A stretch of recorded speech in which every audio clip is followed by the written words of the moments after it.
बिस्मिल्लाहिर्रहमानिर्रहीम। SUB सरबराह साईं ज़ैन शाह सां मौजूदु आहियूं ऐं तव्हांजी कचहरी कराईंदासीं मौजूदु जेका सूरत हाल इलेक्शन बाबति। साईं अस्सलाम वालेकुम। टाइम ॾिनो साईं, जेका मौजूदु हींअर इलेक्शन अची रही आहे उन हवाले सां उनखे कीअं पिया ॾिसो? असांजो पियो त साल देरि सां थी आहे इलेक्शन, पर सुठो थियो, देरि आहे दुरुस्त आहे। इलेक्शन थियणु घुरिजनि। इलेक्शन जो मुसलसल पाकिस्तान में थियणु बहितरी जी निशानी आहे, पर गैर शफ़ाफ़ इलेक्शन, प्री प्लैंड नतीजा ऐं पैसनि ते विकिरो थींदड़ इलेक्शन। ऐं सम्झो पियो अहिड़े क़िस्म निज़ाम खे जेकॾहिं पाकिस्तान जी इलेक्शन कमीशन कंट्रोल नथी करे सघे त पोइ ही माण्हुनि सां, करोड़े माण्हुनि सां, 25 करोड़ माण्हुनि सां ही इलेक्शन जो मज़ाक़ बंदि थियणु घुरिजे। उन करे आउं सम्झां पियो त उनखे मुल्क खे जेकॾहिं हलाइणो आहे त हिते जो शफ़ाफ़ सियासी ऐं इलेक्शन निज़ाम आणणो पवंदो ऐं उन सां पोइ दुरुस्त थींदी। बाक़ी हिन वक़्त जी जीअं सभु पार्टियूं आयूं आहिनि, हिकिड़ी पार्टी पादरनि हेठां जेका दॿा हेठां, इहो दुरुस्त न आहे। ऐं सम्झां पियो त जेकॾहिं के 4 माण्हू जेकॾहिं उन में को ॾोह कयो आहे त 4 माण्हुनि ते हुजे, सॼी जमायतुनि ते न हुजणु घुरिजे। असां इन जा क़ाइल आहियूं, हर हिकु माण्हू खे ॾियणु घुरिजे। बाक़ी ही जेको 1.5 साल खां वठी करप्शन जे निज़ाम जी खे रोकण जो जेको एहतिसाबी अमल हो, उन खे जेको इस्टेब्लिशमेंट रोकियो आहे, सियासतदाननि रोकियो आहे, ब्यूरोक्रेट्स रोकियो आहे, इहो मुल्क लाइ तबाहीअ तरफ़ वठियो पियो वञे। 1.5 साल माना जॾहिं खां अप्रैल 2022 खां वठी करप्शन जे निज़ाम खे रोकियो आहे ऐं असेंबलीअ मां कानून करप्शन करण वारनि जे फ़ाइदे जा ठाहिया विया आहिनि ऐं जेको ही कयो वियो आहे। ऐं सम्झां पियो त इहो असांखे बहितरी ऐं चङाईअ तरफ़ न वठी वेंदो। उनजे करे पर इलेक्शनूं थियनि थियूं। असां ग्रैंड डेमोक्रेटिक अलायंस जे प्लेटफॉर्म तां सिंध में बेईमान ऐं सिंध दुश्मन, असांजे सम्झ मुताबिक़ जेका आहे पाकिस्तान पीपल्स पार्टी जी तर्ज़ हुकुमरानी बेईमान ऐं सिंध दुश्मन रही आहे। उनजे करे उन्हनि जे ख़िलाफ़ु माण्हुनि खे सुजाॻ करणु ऐं पंहिंजी नुमाइंदगी असेंबली में आणणु, ख़ुसूसन सिंध नाट पार्टी इन लाइ कमु करे थी त असांखे जेतिरो बि मौक़ो मिले, सूबाई असेंबली में मिले, क़ौमी असेंबली में मिले, किथे बि मिले, त असीं हक़ीक़ी सिंध जो आवाज़ थी इंसाफ़ ऐं ईमानदारी जे राज जे सियासत करियूं त जीअं माण्हुनि खे फ़र्क़ु ख़बर पए। न त माण्हू सम्झनि था त सियासत ठगी आहे ऐं बेईमान वज़ीर थींदा आहिनि।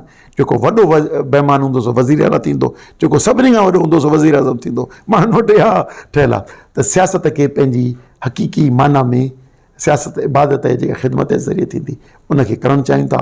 वतन दोस्त सियासत सां ॻंढियल आहियूं ऐं पंहिंजे वतन सां मोहबत था करियूं। यकीनी तौर ते उनजे लाइ असीं किरदार अमल जी हमआहंगी करे सियासत करण जी कोशिशि करियूं था। अलाह असांखे कामयाबु कंदो। अच्छा, बिलावल भुट्टो साहब या पीपल्स पार्टी क़यादत जेका आहे इहा इल्ज़ाम हणी रही आहे निगरान हुकूमत ते जेको आहे सो रिलीफ ॾिनो वियो आहे नून लीग खे, उनखे कीअं था ॾिसो? ऐं सम्झो ग़लति थो ॻाल्हाए, बिलावल कूड़ बि ॻाल्हाए थो, ग़लति बि ॻाल्हाए थो। ऐं ही जेका सिंध में वज़ीर आला आहे इहो नॉमिनी आहे पीपल्स पार्टी जो। 2 जेका ब्यूरोक्रेटिक स्ट्रक्चर आहे, अॼु बि तव्हां हिते दाख़िला करणु चाहियो त पीपलनि जे मार्फत थी थिए, कंहिं पंहिंजी ज़ाती दाख़िला जी, ऐं केसनि में अञा ताईं उहो गिरफ़्त उहा लॻी पई आहे। पुलिस ते, रेवेन्यू ते, अक्सर इरीगेशन जी करप्शन जेका हींअर चीफ इंजीनियर असांजा कुझु दोस्त आहिनि हुननि ॿुधायो त असांखे जेके डेवलपमेंट वर्क्स पिया हलनि उन कमीशन अञा ताईं असीं पीपल्स पार्टी जे कर्ता धर्ताउनि खे ॾियूं था, न त चवनि था 3 महीननि खां पोइ तव्हांजो ख़ैरु न आहे। त माना उहो करप्शन जो निज़ाम भले पियो ऐं इंतिज़ामी निज़ाम, त हू ख़ुशूसी रिआयत था वठणु चाहिनि, आदी आहिनि न। सो बिलावल जी आउं सम्झां पियो त ग़लति बयान जेको सो कंटिन्यूटी पई लॻे साॻी पीपल्स पार्टी पुराणी गवर्नमेंट जी। अच्छा, नून लीग ऐलान कयो आहे त भई जेको आहे असांखे जे अक्सरियत मिली त असां 18वीं तरमीम में तब्दीली कंदासीं, उनखे कीअं था ॾिसो? ॾिसो, 18वीं तरमीम खां पोइ ॿियूं तरमीमूं थी चुकियूं आहिनि, 21वीं तरमीम ताईं बची चुकियूं आहिनि। 18वीं तरमीम जी कहिड़ी शिकिल खे तब्दील कंदा, असल में ॻाल्हि आहे इहा। 18वीं तरमीम में खोड़ फैक्टर्स आहिनि। 18वीं तरमीम में पीपल्स पार्टी सिंध जो कोयलो जेको प्राउंचर सब्जेक्ट हो उहो वफ़ाक़ खे ॾेई छॾियो। जेकॾहिं उनखे वापसि सूबनि खे ॾींदा त असीं उनखे वेलकम कंदासीं, पर जेकॾहिं असांजे सूबाई मिल्कियतुनि खे वरी वापसि फुरण जी कोशिशि कंदा त यकीनी तौर ते असीं मुखालफ़त कंदासीं। उन करे 18वीं तरमीम हिकिड़ो मुबहम लफ़्ज़ आहे। 18वीं तरमीम में इलाही शिक आहिनि, के मुस्बत शयूं बि आहिनि, के मनफ़ी शयूं बि आहिनि। मनफ़ी कंदा त असीं मुखालफ़त कंदासीं, मुस्बत शयूं कंदासीं उनजी भरपूर हिमायत कंदासीं। रुॻो 18वीं तरमीम कान्हे, उन खां पोइ खोड़ तरमीमूं आयूं आहिनि। सो उन करे इहो मफ़रूज़ो मुबहम ॻाल्हाइण जे बजाए हिकु हिकु शिक ते ॻाल्हाइणु घुरिजे। असीं हिन ते हर हिकु शिक ते ॻाल्हाईंदासीं, कहिड़ी तरमीम कंदव त असीं हुनजी हिमायत कंदासीं, कहिड़ी तरमीम कंदव असीं हुनजी मुखालफ़त कंदासीं। अच्छा, ईअं टुट फिरी आहे, जीअं थोरो वाह चेंज थींदो आहे, ऐं महसूसु ईअं थी रहियो आहे त का वफ़ाक़ में नून लीग जी हुकूमत ठही रही आहे या छा, उन हवाले सां सिंध में बि माना हलचल मची वियो आहे। सिंध वारा जेके वॾेरा आहिनि पंहिंजो हिन इलाइक़े जो रेस गुलाम रसूल उनड़ बि माना जेको आहे सो नून लीग में शामिलु थी वियो आहे, हलियो हुन पाण ई चयो आहे। ऐं उन खां पोइ ॿिया वॾेरा हिन में बि सुस पुस इजलास शुरू थिया, इन खे कीअं पिया ॾिसो? ॾिसो, इहो हर इलेक्शन थींदो आहे। अञा ॿी हिकिड़ी ब्रेकअप थींदो पीपल्स पार्टी मां, छो त इलाहिनि खे आसरनि में रहायो अथनि त तव्हांखे टिकेटूं ॾींदासूं। यानी हिकु हिकु टिकेट जे पुठियां 4-4 माण्हू बीठा आहिनि, त उन्हनि मां हिकिड़ो वॾो हिसो उहो निकिरंदो जेको नून लीग या ॿियनि जमायतूं या इत्तेहादनि शिकिल में उहे इलेक्शन्स बीहंदा। इहो हर इलेक्शन्स में थींदो आहे। उन करे ऐं सुञाणो त को ख़ासि कोन्हे। मक़ामी दोस्त जंहिंजो नालो वरितो उहो बि सदाईं हर इलेक्शन्स में पोइ 18 में बि ईअं थियो, पार्टियूं मटायूं। सो अक्सरियत असांजा जेके बासर आहिनि इलेक्टेबल्स, उहे पंहिंजे सीट, पंहिंजे मफ़ाद, ज़ाती मफ़ाद खां ॿाहिरि निकिरंदा कोन्हनि। हुननि वटि न नज़रियो, न उसूल, न अख़लाक़ियात हूंदी आहे। पोइ कलाबाज़ियूं ऐं वफ़ादारियूं मटाइणु, इहो सिंध जे अक्सरियत इलेक्टेबल्स में ऐब कोन थो सम्झो वञे। ऐं उन करे इहा तव्हांखे डिसंबर ताईं भरपूर कलाबाज़ियूं पीपलनि मां लीगलनि में, लीगलनि मां पीपलनि में तव्हांखे सिंध में नज़र ईंदियूं। अच्छा, हाणे तव्हां जेका इलेक्शन विड़ी रहियो, ज़ाहिर आहे SUB तरफ़ां इलेक्शन विड़ी रहियो, प्लेटफॉर्म जेको आहे या निशान कहिड़े तहत विढ़ंदो, GDA तरफ़ विढ़ंदो या कीअं विढ़ंदो, उन हवाले सां थोरो असांखे ॿुधाईंदो। असां सिंध नाट पार्टी 2023 में जनवरीअ में GDA जो हिसो थी। असीं ग्रैंड डेमोक्रेटिक अलायंस 5 पार्टियुनि जो अलायंस आहे, जंहिंमें Muslim League Functional, Sindh United Party, Qaumi Awami Tehreek, National People's Party ऐं पीपल्स पार्टी वर्कर्स जेका लाड़काणे में दोस्त आहिनि उन्हनि जी, त उन्हनि जो गॾियल हिकिड़ो अलायंस आहे। उन करे हाणे जंहिं सीट ते बीहंदासूं कॉमन सिंबल ते ऐं गॾियल तय थियल उम्मीदवारनि तय करे ऐं पोइ लिस्ट अनाउंस कंदासीं, उन्हनि जी हिमायत कंदासीं। तव्हांजे पाण वटि माड़ी जलबाणी वाक़ियो, भंडनि जो वाक़ियो, माई जंदो वारो वाक़ियो थियो, जंहिंमें पोइ अॻुते हली महसूसु कयो वियो या इदारनि पारां कुझु पंहिंजूं ग़लतियूं तस्लीम कयूं। इन्हनि वाक़ियनि खे छो था थियनि, कीअं था थियनि, या सबब कहिड़ा आहिनि? ॾिसो, एतिरा ई मुख़्तलिफ़ क़िस्मनि जा माई जंदो जो जेको वाक़ियो आहे, जेको साड़ण ऐं ॿियो, उहो हिकु फ़ौजी ऑफिसर पैसा वठी ॿिनि कब्ज़ा ग्रुप हुआ ज़मीनुनि जा, उन्हनि हिकिड़नि जी वञी मदद कई, ॿियनि जा 9 खून कया। इहो हिकिड़ो अलॻि मामिलो आहे, इहो तक़रीबन 30 साल पुराणी आहे। ॿियो हो काज़ी अहमद में ज़मीनुनि जो बम्बाई दे काज़ी अहमद में, उते आसिफ़ ज़रदारी ज़मीन कब्ज़ो कई पाण पंहिंजनि माण्हुनि सां, ऐं खाता चेंज कराया हिन खां रेवेन्यू जे डिपार्टमेंट खां, जेके सिटिंग, छो त हुकूमत हुननि जी हुई, उहे नाजाइज़ खाता करे ऐं कब्ज़ो पुलिस जे मार्फत जो कब्ज़ो कयो ऐं लोफर उते विहारियईं। त उहो वरी ॿिए नौयत जो आहे।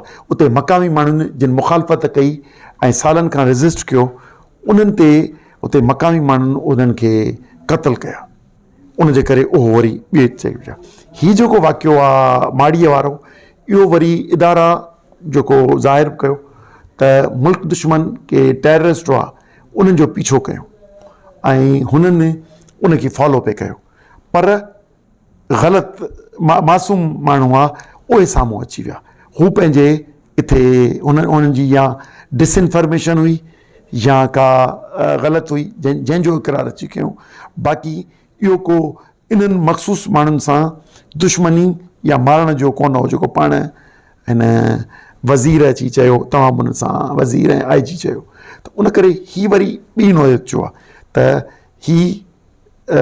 हिन जो नतीजो ॿियो निकितो सरकार आई हुन जो नतीजो ॿियो निकितो जेको रेज़िस्टेंस आहे। ऐं सम्झो की ज़रूरु इहे थियनि था वाक़िया इन करे था थियनि जो जेके तव्हांखे मिसयूज़ ऑफ पावर हैदराबाद में मिसयूज़ ऑफ पावर हिकिड़े मेजर कयो 9 क़तल थी पिया, misuse of power Asif Zardari कयो त काज़ी अहमद जी ज़मीनुनि जो ही क़तल थिया ऐं डिसइंफॉर्मेशन ते ऑपरेशन कयो ऑफिसर्स जिन पंहिंजी नाअहली साबित कई त असांजा मासूम जलबाणी शहीद थी विया। उन करे असां त जहिड़ो हाल आहे असां त उन में उन सां गॾु बीहंदा आहियूं मज़लूम सां, पोइ अलाह साईं नतीजा ॾींदो आहे ऐं मज़लूमनि जो खून रंग लाहींदो आहे, फाते थी उथंदा आहियूं। अच्छा, इहे सिंध में माण्हू अक्सर वोट त कयूं पिया असां त जीअं हिते असां तालके सकर या दौलतपुर जो माण्हू चवंदा साईं वोट त साईं ज़ैन शाह खे भरपूर करायूं था, पर पोइ वोट अहमियत न आहे या इलेक्शन जा नतीजा फेराया था वञनि। हाणे उहो विसाह खॼी पियो वञे चाहे असां पंहिंजे इलाइक़े में या सिंध में माण्हुनि जो वोट था, इन खे कीअं था ॾिसो? ॾिसो, वोट सां विसाह खॼणु इहो हिकिड़ो अलॻि चैप्टर आहे, छो त माज़ीअ जी जालसाज़ इलेक्शन थियणु जो जेको शफ़ाफ़ इलेक्शन निज़ाम न हुजण जे करे लोकल बॉडीज़ में जीअं सॼी ठगी थींदी आहे तीअं जनरल इलेक्शन्स में बि हाणे पोलिंग स्टेशनूं रखणु, पोलिंग स्टाफ रखणु, RO ख़रीद करणु, हाणे वोटर ख़रीद करणु ताईं अची वियो त उन जे करे माण्हुनि जो वेसाह ख़तमु थो थिए। इहो वेसाह इलेक्शन्स तां न मुल्क तां ख़तमु पियो थिए। ऐं रुगो मुल्क वारनि मुक़्तदर हल्कनि खे थो चवां त इहो वेसाह रियासत ते बेइतमादीअ जो इज़हार आहे त तव्हांजो निज़ाम न असांखे तहफ़ुज़ थो ॾेई सघे, न ई वोट जो निज़ाम शफ़ाफ़ आहे, उन जे करे माण्हुनि जो वेसाह थिए पियो। पर मामिलो इहो आहे त जेकॾहिं असां वटि तालीमी निज़ाम में चीटिंग आहे जेका 30-40 साल खां वठी पैटर्नाइज़ जे ज़रिए बि असांजे सियासी माण्हू बि उनखे कनि था, ब्यूरोक्रेट बि उनखे कनि था, पर छा असीं ॿारनि खे पढ़ाइणु छॾे ॾींदासीं छा? न, यकीनी तौर ते बहितर स्कूलनि में ऐं बहितर तालीम ॾियण जी कोशिशि कंदासूं। तहिड़े साॻिए नमूने सां इलेक्शन निज़ाम ख़राबीअ जे वर चढ़ियल आहे। असांजी सिंध पार्टी जी कोशिशि आहे त पुरम असीं छो त असीं क़ौमी ख़ुदि मुख़्तियारी ॻाल्हि त ज़रूरु करियूं था, पर असीं पुरम सियासी तरीक़ा इस्तेमालु करियूं था। उन करे असांजी तरजीह इहा हूंदी त इन निज़ाम खे इन में रही इन खे ठीकु करणु। ऐं सम्झां पियो त माण्हू जेके असां वटि जेकॾहिं फ़र्क़ु तमामु वॾो अची वियो, हीअं जेकॾहिं 10% असां खटियूं था त ओतिरी बेईमानी करे था वञनि, पर जॾहिं असांखे ग़ैर मामूली माण्हुनि मदद कई त आउं सम्झां पियो त हीअ जेकॾहिं उहे जालसाज़ी करे असांजा नतीजा फिराईंदा त आउं सम्झां पियो त इहो नुक़सानु मुंहिंजो न आहे। ऐं अकेलो हारायुमि न, कहिड़ो फ़र्क़ु थो पवंदो? इहो पाकिस्तान हाराईंदो, मुल्क हाराईंदो, मुल्क ते बेइतमादी थींदी, हितां जा लखे माण्हू उहे हुन ते बेइतमादी जो इज़हार कंदा त ही इलेक्शन निज़ाम शफ़ाफ़ न आहे ऐं बेईमाननि खे तव्हां छॾे ॾिनो आहे जंहिंजे करे उहो हुकुमरानीअ ते पहुचनि था। ऐं सम्झो पियो त मुल्क जो नुक़सानु आहे। असांखे त इलेक्शन में न बि नुमाइंदा चूंडिजी आहियो न 2 दफ़ा। मूंखे त आउं सम्झां पियो सिंध जे कंहिं बि मामले ते, सिंध जे सामूंडी पटीअ जो मामिलो हुजे, कश्मीरनि जी बदअमनी जो मामिलो हुजे, आबादगारनि जा इशूज़ हुजनि या कंहिं मज़लूम जो आवाज़ु हुजे, हर जाइ ते न, पर जिते वस हूंदो आहे उते पुॼंदा आहियूं ऐं उन जी मदद असां पंहिंजो मिशन असां पंहिंजे मक़सद सां आहियूं। जेकॾहिं असांखे नुमाइंदगी मिली त असां हिन खां 10 दफ़ा वधीक कमु कंदासूं, न मिली तॾहिं बि एतिरो कमु कंदा रहंदासूं। आख़िरी सुवाल, तव्हां सिंध सां मोहबत कंदा रहियो, सिंध जे माण्हुनि सां ईअं खोड़ साण्हू जेके तंज़ीमूं आहिनि जेके ॻाल्हि कंदियूं आहिनि, असीं सिंध जी ॻाल्हि कयूं था, पर जॾहिं इलेक्शन जो टाइम थींदो आहे पंहिंजे सकरनि हुजे या सिंध में हुजे ऐं उहे एजेंट कंहिं ॿी धुर पार्टी आहे वञी वेही रहंदा आहिनि ऐं वोट बि उन्हनि खे कराईंदा आहिनि, उन्हनि खे कीअं था ॾिसो? सर, क़ौमी तहरीक जी जेके कमज़ोर पासा इहे आहिनि त अक्सर उन्हनि जा अॻुवाण ऐं उन्हनि मुनाफ़िक़ीअ जो किरदारु थियो आहे। जेकॾहिं कौल फैल हमांगी हुजे त क़ौमी दर्द रखंदड़ सभु अवाम करोड़नि में आहे। उहो तव्हांखे हीअं डिसंबर जे जलसनि में तव्हांखे नज़र अची वेंदो, करोड़े माण्हुनि में अंदरि आहे। पर हीउ जेको क़ौम परस्त लॾे जो मुनाफ़िकाना किरदारु जेको आहे तंहिंजे करे ई पोइते आहिनि, न त ही पीपल आर लीगला तव्हांखे ॻोल्हे न लभनि। सभु माण्हू इन मोबे वतन माण्हुनि खे, ईमानदार मोबे वतन माण्हूअ खां वधीक को इलेक्शन जो नुमाइंदो को थी नथो सघे। पर मुनाफ़िकाना छो था कनि? 4 रुपयनि या लोफर पाईअ में तहफ़ुज़ वठण लाइ वञी था एजेंट थियनि, त इहे हक़ीक़ी क़ौमी कारकुन न आहिनि। मुनाफ़िक़ लॾो आहे इहो इस्लाम में बि मर्कज़ परस्तनि में बि आहे त वरी क़ौम परस्तनि में बि आहे, पर इहे वक़्त सां छांटी थींदा ऐं इहे रहंदा सही, पर इहे बेअसर थी वेंदा सोसाइटीअ में जेकॾहिं पंहिंजो मुनाफ़िकाना रोल छॾींदा न त। महिरबानी साईं ज़ैन शाही, ऐं ज़रूरु इंशाअल्लाह वरी कंहिं ॿिए दोस्त सां कचहरी करूं जाले पेर तारीख़।